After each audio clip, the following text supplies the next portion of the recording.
इस टॉपिक में ये सब टॉपिक्स हैं, इनमें से कुछ सब टॉपिक्स हमने कवर कर लिए हैं पहले 2 वीडियोस में। यदि आपने वो वीडियोस मिस किए हैं तो आप आई बटन पे ऊपर क्लिक करके वो वीडियोस देख सकते हैं, पार्ट 1 टू पार्ट 3। और आज आने वाली वीडियो में हम जो टॉपिक पढ़ेंगे वो है block wise characteristics of elements. तो हर एक एलिमेंट का कैरेक्टरिस्टिक हम उसके ब्लॉक वाइज पढ़ेंगे। तो हमने पढ़ा है पहले से ही कि हमारे जो पीरियोडिक टेबल है उसमें टोटल है 4 ब्लॉक्स। वो 4 ब्लॉक्स इस तरह से है। एक है आपका एस ब्लॉक जो एक्सट्रीम लेफ्ट में होता है, फिर है पी ब्लॉक जो एक्सट्रीम राइट में होता है, फिर डी ब्लॉक जो एस और पी के बीच में होता है, और पीरियोडिक टेबल के नीचे है एफ ब्लॉक जो पीरियोडिक टेबल के नीचे प्रेजेंट है। और ये सारे ब्लॉक्स मिला के आपके पास टोटल 118 एलिमेंट्स हैं जो इन ब्लॉक्स में प्रेजेंट है, और ब्लॉक वाइज उनकी एक पर्टिकुलर कैरेक्टरिस्टिक है। तो वो आज अभी हम पढ़ने वाले हैं। तो पहला है characteristic of S block element. तो एस ब्लॉक एलिमेंट आपको कौन सा कैरेक्टरिस्टिक दिखाता है? तो एस ब्लॉक एलिमेंट जो है वो आपके ग्रुप 1 से लेके ग्रुप 2 तक है। तो ग्रुप 1 से लेके ग्रुप 2 तक जो भी है वो है आपका एस ब्लॉक एलिमेंट। और ग्रुप 1 के एलिमेंट को आप कहिएगा अल्कली मेटल्स। तो ग्रुप 1 में जो भी एलिमेंट है वो अल्कली मेटल्स हैं, और ग्रुप 2 के जो भी मेटल्स हैं वो है अल्कली अर्थ मेटल्स। ठीक है, तो ग्रुप 1 में जो भी है वो है अल्कली मेटल्स, और ग्रुप 2 में जो भी है वो है alkali earth metals. So first is alkali metals और दूसरा अल्कलाइन अर्थ मेटल्स। अब दोनों भी ग्रुप में जो भी है वो मेटल्स है, इसलिए एस ब्लॉक में सिर्फ और सिर्फ मेटल्स होते हैं। तो S block elements consist of metals. अब ये जो मेटल्स होते हैं वो हाईली रिएक्टिव इन नेचर होते हैं, और इसलिए हाईली रिएक्टिव होने की वजह से वो नेचर में कभी भी अकेले नहीं पाए जाते। वो हमेशा एक कॉम्बाइंड स्टेट में होते हैं, मतलब कोई और एलिमेंट के साथ वो कॉम्बाइंड होते हैं, क्योंकि ये हाईली रिएक्टिव है। इनके जो कंपाउंड्स होते हैं एस ब्लॉक एलिमेंट्स के, भले ग्रुप 1 के हो या ग्रुप 2 के हो, except for your lithium and beryllium, वो लोग ज्यादातर आयोनिक कंपाउंड से बनाते हैं। तो एस ब्लॉक एलिमेंट्स की एक कैरेक्टरिस्टिक है कि वो ज्यादातर आयोनिक कंपाउंड्स ही बनाते हैं। ये क्यों होता है? क्यों ज्यादातर आयोनिक कंपाउंड ही बनाते हैं, क्यों नहीं कोवैलेंट? क्योंकि उनमें एक या दो वैलेंस इलेक्ट्रॉन्स होते हैं, मतलब उनके जो आउटर ये न्यूक्लियस हुआ और उनका आउटर ऑर्बिटल जो होता है उसमें एक या दो ही इलेक्ट्रॉन होते हैं। और आपको पता है कि इस मॉलिक्यूल को यदि स्टेबल होना है तो उसको ऑक्टेट कंप्लीट करना होगा, उसके आउटर शेल में 8 इलेक्ट्रॉन चाहिए। तो उसके अंदर भी बहुत सारे शेल है जो फिल्ड होते हैं। तो ये जो एस ब्लॉक एलिमेंट्स वो क्या करते हैं, अपना ऑक्टेट कंप्लीट करने के लिए वो 6 इलेक्ट्रॉन या 7 इलेक्ट्रॉन ले सकते हैं, या फिर 1 इलेक्ट्रॉन या 2 इलेक्ट्रॉन दे सकते हैं। तो क्या आसान है, 1 और 2 इलेक्ट्रॉन दे देना। इसलिए एस ब्लॉक एलिमेंट अपना 1 या 2 इलेक्ट्रॉन, मतलब ग्रुप 1 के एलिमेंट अपना 1 इलेक्ट्रॉन और ग्रुप 2 के एलिमेंट अपना 2 इलेक्ट्रॉन इजिली लूज करके M+ या M2+ आयंस बना लेते हैं, और इसके वजह से वो ज्यादातर आयोनिक कंपाउंड ही बनाते हैं। ये कंपाउंड्स की जो एलिमेंट्स हैं उनका आयोनाइजेशन एंथैल्पी बहुत लो होता है। आयोनाइजेशन एंथैल्पी हम आने वाले वीडियो में पढ़ेंगे क्या होता है, बट अभी के लिए मैं बता देती हूँ। जो ये इलेक्ट्रॉन निकालने की कैपेसिटी है या एनर्जी है उसे हम कहेंगे आयोनाइजेशन एंथैल्पी। यदि वो आयोनाइजेशन एंथैल्पी लो है मतलब इजिली इलेक्ट्रॉन लूज हो सकता है। और जैसे मैंने आपको बताया ये एलिमेंट्स अपना ऑक्टेट कंप्लीट करने के लिए इलेक्ट्रॉन लूज करना चाहते हैं, इसलिए उनका आयोनाइजेशन एंथैल्पी बहुत लो होता है, और ये डिक्रीज होता जाता है जैसे ही आप ग्रुप में नीचे की तरफ मूव करें। ठीक है, मतलब बहुत जल्दी जल्दी नीचे वाले ग्रुप के जो एलिमेंट्स है वो बहुत जल्दी जल्दी अपना इलेक्ट्रॉन लूज कर सकते हैं, और इसके वजह से ये हाईली रिएक्टिव होते हैं। तो ग्रुप में आप जैसे ही नीचे की तरफ जाओगे, मतलब ग्रुप 1 और ग्रुप 2 में ऐसे नीचे की तरफ मूव करोगे, तो आयोनाइजेशन एंथैल्पी कम होता जाएगा और रिएक्टिविटी बढ़ती जाएगी। नेक्स्ट है आपका characteristic of P block elements. तो पी ब्लॉक एलिमेंट्स अब कौन सा कैरेक्टरिस्टिक दिखाता है? तो पी ब्लॉक एलिमेंट मतलब कौन से group? Group 13 to 18 are P block elements. P block element plus S block element together are called as main group elements. तो आपको ये बात याद रखना है, पी ब्लॉक और एस ब्लॉक को साथ में कहा जाता है मेन ग्रुप एलिमेंट्स, या फिर उन्हें एक और नाम दिया गया है, वो है रिप्रेजेंटेटिव एलिमेंट्स। जो लास्ट ग्रुप है पी ब्लॉक का, दैट इज 18th ग्रुप। जो पी ब्लॉक का लास्ट ग्रुप है या पीरियोडिक टेबल का भी लास्ट ग्रुप है, वो है 18 ग्रुप। उसे कहा जाता है फैमिली ऑफ नोबल और इनर्ट गैसेस, क्योंकि इनमें जो भी गैसेस पाए जाते हैं वो केमिकली इनर्ट होते हैं, मतलब वो कभी किसी के साथ रिएक्ट नहीं करते, और इसलिए उन्हें नोबल गैसेस भी कहा जाता है। ऐसा क्यों होता है? क्योंकि उनका जो वैलेंस शेल है, मतलब उनका लास्ट जो शेल होता है वो कंप्लीटली फिल्ड होता है। तो ये आपका हुआ न्यूक्लियस, न्यूक्लियस के बाद एक shell, second shell, third shell, ऐसे कितने भी शेल हो सकते हैं, किसी में एक होगा, किसी में दो होगा, किसी में तीन, जो भी होगा उसका लास्ट शेल हमेशा फिल्ड होगा। फिल्ड होगा मतलब लास्ट शेल में हमेशा 8 electron that is octet complete होगा, और सिर्फ हीलियम के केस के लिए उसमें duplet that is 2 electron present होगा, और इसलिए वो कंप्लीटली फिल्ड है, और कंप्लीटली फिल होने की वजह से उन्हें ना इलेक्ट्रॉन देने की जरूरत है ना लेने की, और इसलिए वो इनर्ट है, दैट इज उनके पास लो केमिकल रिएक्टिविटी है। अब हम बात करते हैं ग्रुप 17। ग्रुप 17 को कहा जाता है हैलोजन फैमिली, जिनमें आता है फ्लोरीन, क्लोरीन, ब्रोमीन, आयोडीन, और वो हैलोजन कहा जाता है क्योंकि वो हैलोजन फैमिली है। नेक्स्ट है ग्रुप 16, जिनको कहा जाता है चाल्कोजेंस। चाल्कोजेंस में बहुत ही रिएक्टिव नॉन मेटल्स प्रेजेंट होते हैं। तो चाल्कोजेंस और हैलोजन फैमिली दोनों भी बहुत ही रिएक्टिव नॉन मेटल्स हैं, क्योंकि हैलोजन फैमिली में ऑक्टेट कंप्लीट करने के लिए सिर्फ एक इलेक्ट्रॉन कम होता है, और चाल्कोजेंस में ऑक्टेट कंप्लीट करने के लिए सिर्फ 2 इलेक्ट्रॉन कम है।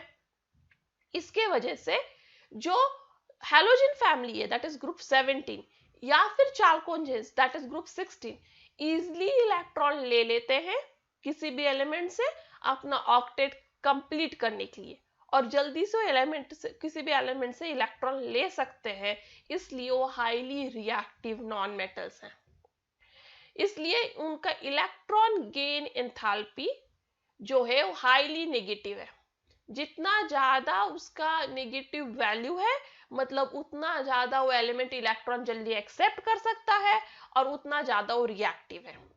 इसलिए इन दोनों का ग्रुप 17 ग्रुप 18 का जो electron gain enthalpy highly negative है, उसकी वजह से वो जल्दी से इलेक्ट्रॉन 1 या 2 ले सकते हैं, और वो एनायन बनाते हैं दैट इज X- या फिर X2-। और ये क्यों करते हैं? To complete the octet. कोई भी एलिमेंट पीरियोडिक टेबल में इलेक्ट्रॉन देता या लेता क्यों है? क्योंकि उसका ऑक्टेट कंप्लीट हो जाए और वो हाईली स्टेबल हो जाए। तो एस ब्लॉक एलिमेंट इलेक्ट्रॉन देने में बहुत ज्यादा बिलीव करते हैं, क्योंकि उनमें 1 या 2 इलेक्ट्रॉन एक्स्ट्रा होता है जो दे देते हैं, ऑक्टेट कंप्लीट कर लेते हैं। बट जो हैलोजन फैमिली और चाल्कोजेंस है जो पी ब्लॉक को बिलोंग करते हैं, इलेक्ट्रॉन गेन करते हैं ऑक्टेट कंप्लीट करने के लिए और एनायंस बनाते हैं। पी ब्लॉक एलिमेंट में यदि देखा जाए, जैसे एस में सिर्फ मेटल होते हैं, पी ब्लॉक में तीनों भी होते हैं। उनमें मेटल्स भी हैं, नॉन मेटल्स भी हैं, और मेटलॉइड्स भी। तो आप ये डायग्राम में देख सकते हैं क्लियरली।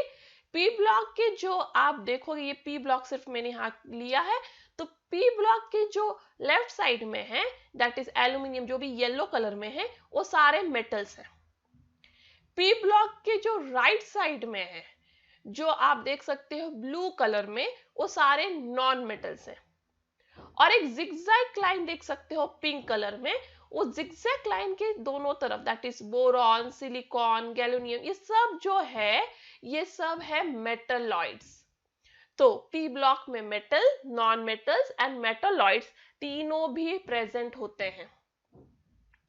अभी पी ब्लॉक की बात करें तो उसकी नॉन मेटेलिक कैरेक्टर इंक्रीज होती जाती है जैसे ही आप लेफ्ट से राइट की तरफ मूव करें। तो जो लेफ्ट में है, आपको पता है लेफ्ट में ज्यादा मेटेलिक है, और जैसे आप लेफ्ट से आप राइट की तरफ मूव करोगे तो वहां पे नॉन मेटल्स आते जाएंगे। तो लेफ्ट से जैसे आप राइट की तरफ मूव करोगे तो आपकी मेटेलिक कैरेक्टर जो है वो कम होती जाएगी और नॉन मेटेलिक कैरेक्टर बढ़ती जाएगी। बट जैसे आप ऊपर से नीचे की तरफ आओगे तो नॉन मेटेलिक कैरेक्टर घटती जाती है। ठीक है, तो ये हो गया आपका पी ब्लॉक। अब हम मूव करते हैं डी ब्लॉक एलिमेंट्स के कैरेक्टरिस्टिक की तरफ। तो डी ब्लॉक एलिमेंट्स मतलब कौन से ग्रुप? तो डी ब्लॉक एलिमेंट्स मतलब ग्रुप 3 to 12। अब ये जो सारे होते हैं ग्रुप 3 to 12, ये सारे के सारे जो है वो एक्चुअली हैं आपके मेटल्स। तो ग्रुप डी में भी, डी ब्लॉक में भी सिर्फ मेटल्स होते हैं, जैसे एस ब्लॉक में सिर्फ मेटल्स होते हैं, डी ब्लॉक में भी सिर्फ मेटल्स होते हैं। बट डी ब्लॉक एलिमेंट के जो ग्रुप 3 to 12 है, उन्हें सारों को कहा जाता है ट्रांजिशन एलिमेंट्स या फिर ट्रांजिशन मेटल्स, क्योंकि सब मेटल्स ही हैं इसलिए आप उन्हें ट्रांजिशन एलिमेंट्स या फिर ट्रांजिशन मेटल कह सकते हो।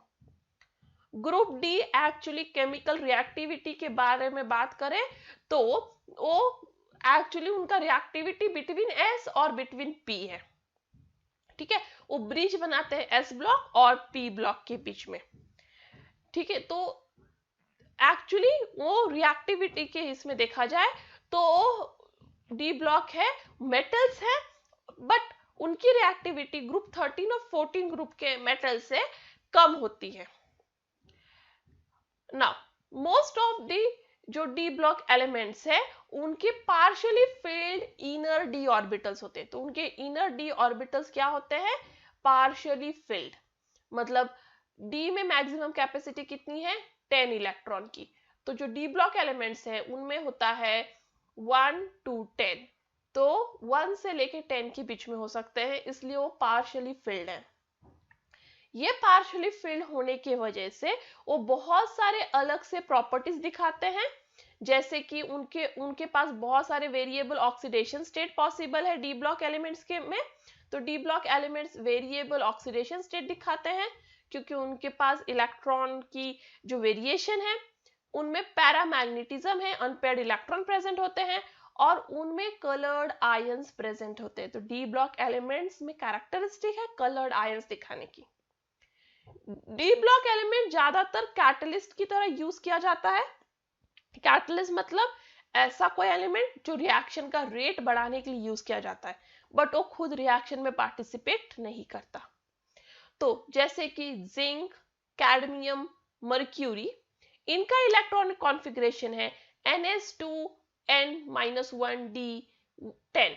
तो आप देख सकते हो उसके सारे ऑर्बिटल फील्ड हैं, s ऑर्बिटल भी फील्ड है और d ऑर्बिटल भी फील्ड है।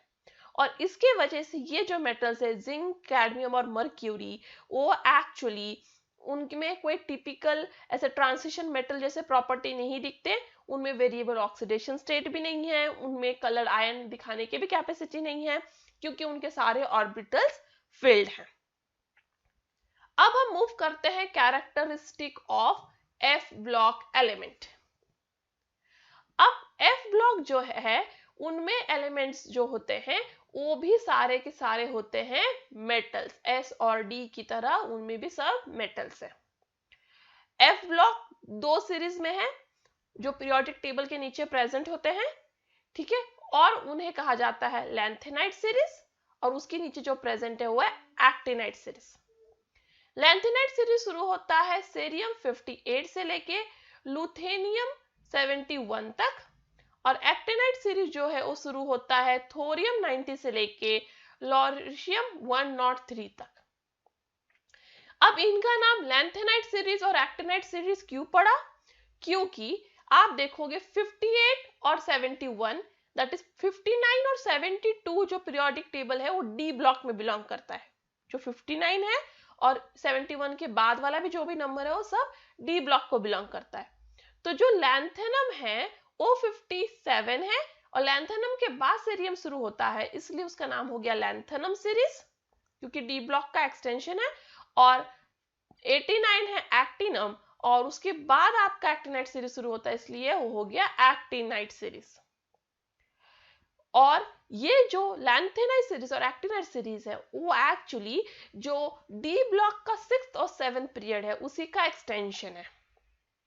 जो लैंथेनाइट्स हैं उनको एक्चुअली रेयर अर्थ एलिमेंट्स कहा जाता है। उन्हें रेयर अर्थ एलिमेंट्स इसलिए कहा जाता है क्योंकि वो बहुत रेयरली अर्थ पे मिलते हैं। जो लास्ट इलेक्ट्रॉन है इन एलिमेंट्स का, ये एफ ब्लॉक एलिमेंट है, इसलिए इनके लास्ट इलेक्ट्रॉन जो है वो जाता है n-2f सबशेल में। और जो एफ सबशेल होता है वो एक्चुअली डी सबशेल के अंदर की तरफ होता है, इसलिए इसे इनर ट्रांजिशन एलिमेंट्स भी कहते हैं। डी ट्रांजिशन हुआ और ये जो हुए एफ ब्लॉक में हुआ इनर ट्रांजिशन एलिमेंट्स। इन एलिमेंट्स में ऑलमोस्ट दोनों सीरीज सिमिलर प्रॉपर्टीज दिखाती हैं। जो एक्टिनाइट एलिमेंट्स हैं उनमें यूरेनियम 92 नंबर के बाद जो भी एलिमेंट्स आता है उन्हें ट्रांस यूरेनियम एलिमेंट्स भी कहते हैं। ठीक है, और ये सारे ट्रांस यूरेनियम एलिमेंट जो हैं वो एक्चुअली मैन मेड है और रेडियो एक्टिव है। तो ट्रांस यूरेनियम एलिमेंट्स मतलब यूरेनियम 92 के बाद आने वाले जो भी एलिमेंट्स वो ट्रांस यूरेनियम हुए और ये सब मैन मेड और रेडियो एक्टिव है। अब आपके पास एक क्वेश्चन है, chlorides of two metals are common laboratory chemicals, both are colourless. ठीक है, तो आपको यहाँ पे दो चीजें याद रखना है कि ये जो क्लोराइड है दो मेटल का वो कॉमन लैबोरेटरी में पाया जाता है और वो दोनों भी कलरलेस है। एक जो मेटल है वो रिएक्ट करता है विग्रियसली विथ वाटर और जो दूसरा है वो रिएक्ट बहुत स्लोली करता है। अब आपको बताना है ये दोनों भी मेटल आपके पीरियोडिक टेबल में कौन से ब्लॉक को बिलोंग करेंगे।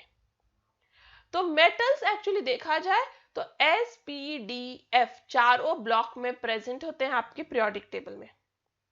बट आप यदि एफ ब्लॉक या पी ब्लॉक मेटल्स की बात करें तो जनरली लैबोरेटरी में नहीं पाए जाते।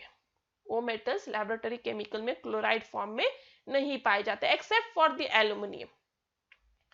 अब बचे एस और डी ब्लॉक के मेटल्स।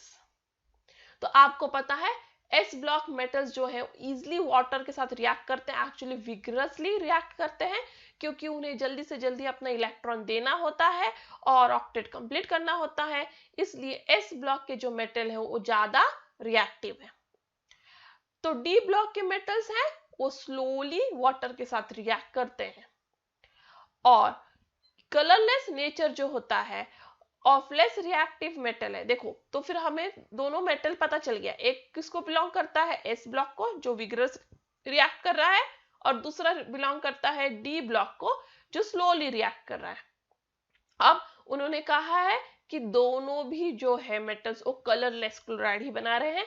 कलरलेस नेचर सिर्फ डी ब्लॉक के जो एलिमेंट्स में D subshell that is D10 ऐसा वाला जो इलेक्ट्रॉनिक कॉन्फ़िगरेशन होता है वही दिखाता है, जैसे कैडमियम, मर्क्यूरी, लीड, ये तीनों ही डी ब्लॉक के एलिमेंट्स हैं जो कलरलेस नेचर दिखाते हैं क्योंकि उनमें डी ऑर्बिटल कंप्लीटली फिल्ड होता है, इसलिए तीनों में से एक होगा जो उनके क्लोराइड है और वो कलरलेस है। तो इस तरह से आपने दोनों मेटल्स पता लगा लिए।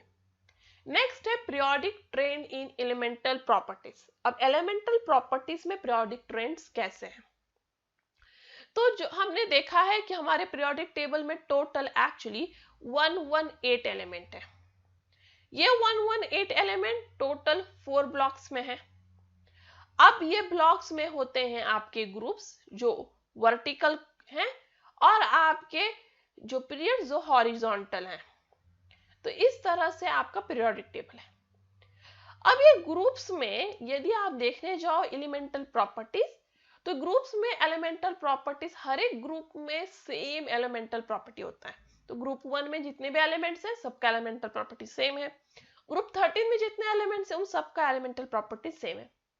बट आप पीरियड की बात करो तो पीरियड में एक पर्टिकुलर वेरिएशन दिखता है एलिमेंटल प्रॉपर्टी में, या तो सब बढ़ रहे होंगे लेफ्ट टू राइट या घट रहे होंगे लेफ्ट टू राइट। तब हमें देखना है इन एलिमेंटल प्रॉपर्टीज के बारे में। कुछ हम आज देखेंगे और कुछ हम आने वाले वीडियो में।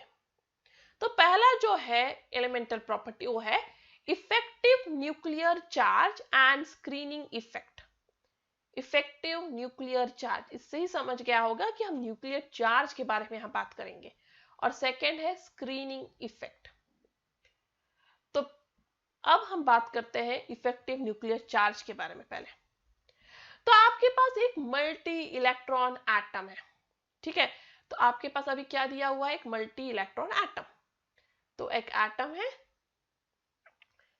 एटम है जिसका ये न्यूक्लियस है और ये उसके पास बहुत सारे शेल्स हैं और उस शेल्स में बहुत सारे इलेक्ट्रॉन हैं।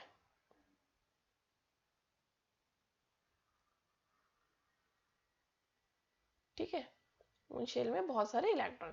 तो पहले शेल में तो 2 इलेक्ट्रॉन होगा, नेक्स्ट शेल में 8 इलेक्ट्रॉन होगा और नेक्स्ट वाले में भी वापस 8 होगा। तो इस तरह से आपके पास एक मल्टी इलेक्ट्रॉन एटम है। आपका जो न्यूक्लियस होता है वो होता है पॉजिटिवली चार्ज।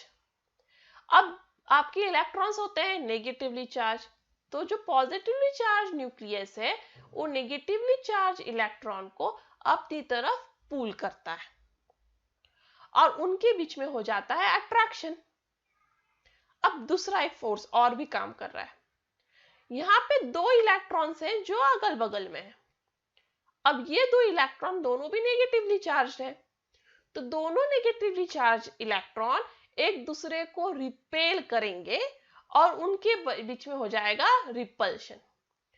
तो न्यूक्लियस क्या कर रहा है, इलेक्ट्रॉन को पुल कर रहा है, दैट इज अट्रैक्शन। 2 इलेक्ट्रॉन्स क्या कर रहे हैं, एक दूसरे को पुश कर रहे हैं, रिपल्स कर रहे हैं, दैट इज रिपल्शन। तो दोनों भी फोर्सेस इस एटम में साइमल्टेनियसली वर्क करते हैं, that is repulsion and attraction. अब ये रिपल्शन होना 2 इलेक्ट्रॉन के बीच में बहुत जरूरी है। क्यों जरूरी है, क्योंकि ये दोनों रिपल्शन की वजह से ही जो इलेक्ट्रॉन्स हैं इनर शेल के वो आउटर शेल को अपने आप से दूर पुश करते हैं। तो ये इनर शेल है और इसके इलेक्ट्रॉन्स आउटर शेल के इलेक्ट्रॉन्स को जो है रिपल्स कर रहे हैं और इसके वजह से वो उसे बाहर के साइड पुश कर रहे हैं। पुश करने की वजह से ये जो आउटर शेल है वो आपके न्यूक्लियस से दूर जा रहा है। अब आपका आउटर शेल न्यूक्लियस से दूर जा रहा है, उसकी वजह से वो न्यूक्लियस का जो अट्रैक्शन है उसके इलेक्ट्रॉन के बीच, मतलब आउटर शेल का इलेक्ट्रॉन और न्यूक्लियस के बीच में जो अट्रैक्शन था वो कम हो रहा है। क्यों कम हो रहा है, क्योंकि इनर शेल के जो इलेक्ट्रॉन्स है आउटर शेल के इलेक्ट्रॉन्स को पुश करके आउटर शेल को दूर कर रहे हैं न्यूक्लियस से, और इसलिए न्यूक्लियस और आउटर शेल के इलेक्ट्रॉन का अट्रैक्शन कम होते जा रहा है। और इसलिए जो आउटर शेल के इलेक्ट्रॉन है वो एक्चुअल पॉजिटिव चार्ज, जो न्यूक्लियस का एक्चुअल पॉजिटिव चार्ज है उसे वो महसूस ही नहीं कर पाते, कैन नॉट एक्सपीरियंस, वो नहीं महसूस कर पाते जितना पॉजिटिव चार्ज है न्यूक्लियस का। इसका मतलब जो इनर शेल के इलेक्ट्रॉन है वो आउटर शेल के इलेक्ट्रॉन और न्यूक्लियस के बीच का जो अट्रैक्शन है उसे कैंसल करते हैं, और आउटर शेल का इलेक्ट्रॉन एक्चुअल जो न्यूक्लियस का पॉजिटिव चार्ज है उसे एक्सपीरियंस नहीं कर पाता, कुछ कम एक्सपीरियंस कर पाता है। तो इफेक्टिव न्यूक्लियर चार्ज ही मतलब वो चार्ज जो आउटर शेल का इलेक्ट्रॉन एक्चुअल में एक्सपीरियंस कर पाता है।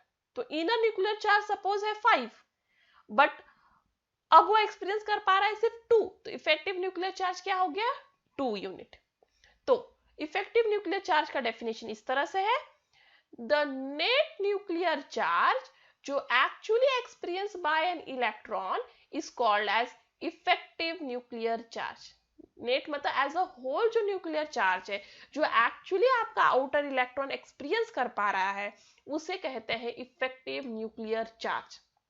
और ये इफेक्टिव न्यूक्लियर चार्ज हमेशा एक्चुअल न्यूक्लियर चार्ज Z से हमेशा और हमेशा कम होता है, क्योंकि वो इनर इलेक्ट्रॉन ने उसे दूर पुश कर दिया है और उसके वजह से वो न्यूक्लियस को पूरी तरह अट्रैक्ट नहीं हो पा रहा।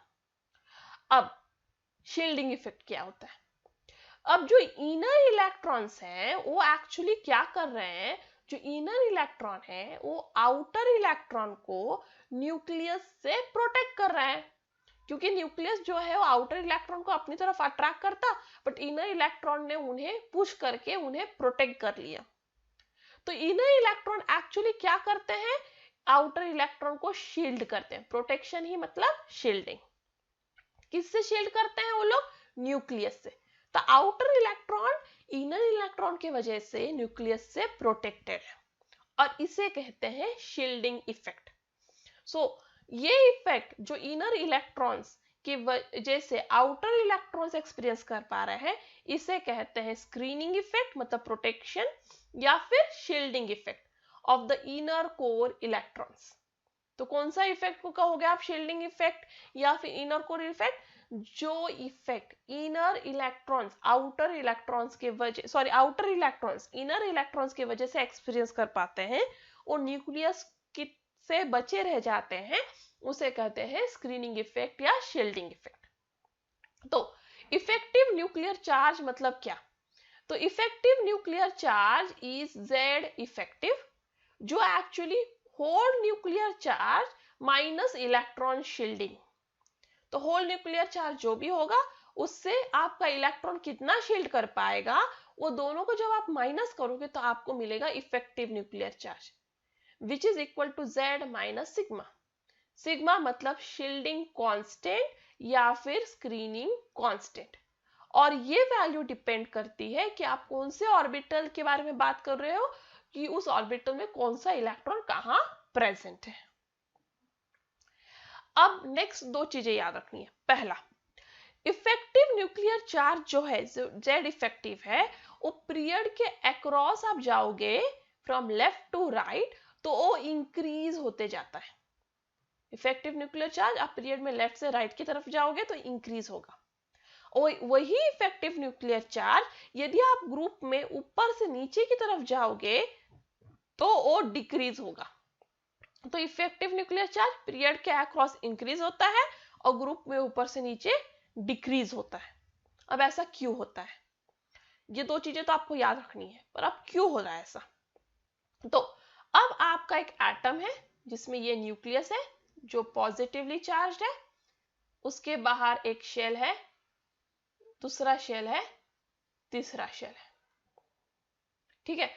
अब आपको याद रखना है कोई भी पीरियड में, अब मैंने 3 शेल ड्रॉ किया मतलब n इक्वल्स टू 3, मतलब मैं बात कर रही हूं थर्ड पीरियड की।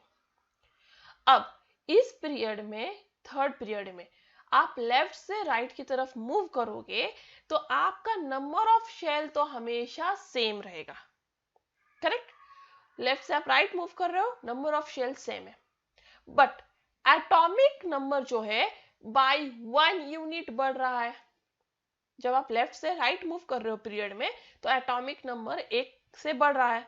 एटॉमिक नंबर 1 से बढ़ रहा है मतलब नंबर ऑफ प्रोटॉन जो न्यूक्लियस में प्रेजेंट है वो भी 1 से बढ़ रहा है, मतलब न्यूक्लियस में जो पॉजिटिव चार्ज है वो भी 1 से बढ़ रहा है जब आप लेफ्ट से राइट मूव कर रहे हो।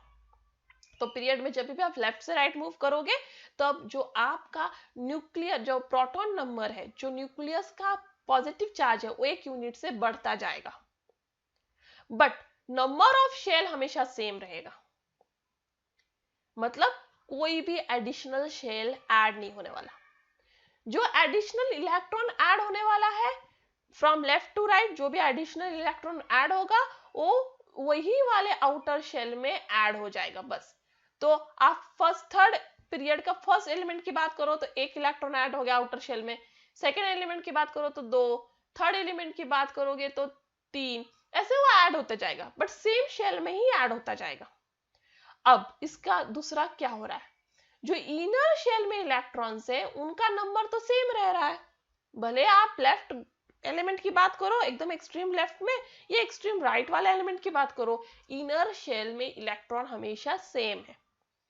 तो न्यूक्लियस चार्ज तो बढ़ता जा रहा है, बट इनर शेल की इलेक्ट्रॉन सेम रहने की वजह से जितना अपोजिशन इनर शेल की इलेक्ट्रॉन फर्स्ट एलिमेंट के लिए कर पा रहे थे, उतना ही वो अपोजिशन जो है पीरियड के लास्ट एलिमेंट के लिए उतना ही अपोजिशन कर पाएंगे, क्योंकि नंबर ऑफ इलेक्ट्रॉन सेम है। बट न्यूक्लियस चार्ज बढ़ता जाएगा, और न्यूक्लियस चार्ज बढ़ते जाने की वजह से जो आउटर इलेक्ट्रॉन में जो इफेक्ट कर रहा था न्यूक्लियस, वो भी बढ़ता जाएगा। बट इनर वाले प्रोटेक्टिंग वाले जो इलेक्ट्रॉन वो सेम है, तो उतना प्रोटेक्ट नहीं कर पाएंगे। जैसे ही आप लेफ्ट से राइट मूव करोगे, न्यूक्लियस का चार्ज बढ़ता जाएगा, उसका अट्रैक्शन जो लास्ट शेल के इलेक्ट्रॉन की तरफ है वो भी बढ़ता जाएगा, क्योंकि इनर इलेक्ट्रॉन उतना ही प्रोटेक्ट कर पाएगा जितना फर्स्ट एलिमेंट को कर रहा था।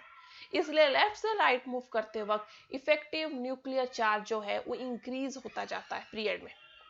बट अब हम बात करते हैं ग्रुप में। अब ग्रुप में क्या हो रहा है, तो ग्रुप में जो फर्स्ट एलिमेंट है उसमें सपोज 2 शेल है, सेकेंड वाले में हो जाएगा 3 शेल, थर्ड वाले में 4th शेल। मतलब नंबर ऑफ शेल इंक्रीज होते जा रहा है। जैसे ही ग्रुप में आप ऊपर से नीचे मूव करोगे, नंबर ऑफ शेल बढ़ता जाएगा, उसमें इलेक्ट्रॉन काउंट भी बढ़ता जाएगा, मान्य है, अंदर पॉजिटिव चार्ज है वो भी बढ़ता जाएगा। बट शेल बढ़ते जाने की वजह से जो इनर कोर में या इनर ऑर्बिटल में जो नंबर ऑफ इलेक्ट्रॉन्स है वो भी बढ़ते जाएंगे, और उसकी वजह से वो आउटर इलेक्ट्रॉन को ज्यादा से ज्यादा प्रोटेक्ट कर पाएंगे उसके ऊपर वाले एलिमेंट से। क्योंकि ऊपर वाले एलिमेंट में तो अभी देखो 2 ही शेल था, तो इनर जो इलेक्ट्रॉन है वो जो है आउटर इलेक्ट्रॉन को उतना नहीं प्रोटेक्ट कर पा रहा था। बट सेकेंड एलिमेंट में आप देखोगे अब 2 शेल है इनर में, इनर शेल में 2 शेल होने की वजह से इलेक्ट्रॉन काउंट भी बढ़ गया, इसलिए वो आउटर इलेक्ट्रॉन को न्यूक्लियस से ज्यादा प्रोटेक्ट कर पा रहा है। इसलिए आप जब ऊपर से नीचे मूव करोगे ग्रुप में, तो इफेक्टिव न्यूक्लियर चार्ज कम होता जाएगा। आई होप आपको ये समझ गया होगा। इसके बाद भी आपको कोई डाउट है, कोई कमेंट है, कोई सजेशन है, आप हमेशा फ्रीली मुझे